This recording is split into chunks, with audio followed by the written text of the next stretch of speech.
nesip eylesin. Melekdey mehirli her bir ene atan, Allah'ım ömürlerini uzak eylesin. Perden düşün dünyanın derdin çekse de, hüzürünü görmek nesip eylesin.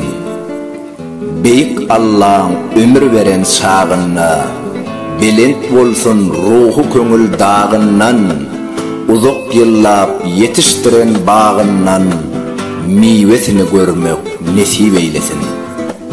Söyü hakkında yazılan köp eserler, her aşığın yüreğine beslensin.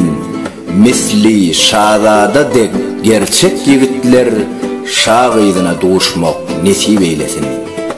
Yaşap görüz bu hovadan dem alıp, ehli gözüllüğe nazarımız salıp, yedi hak aşıktan görüllü alıp, bağıttan paylı olmak nesip eylesin.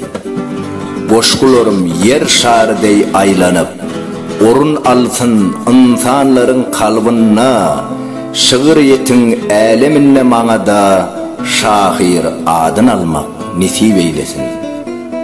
Autori Salih Halmurado, Alpbarcı Toyçu Hekimov.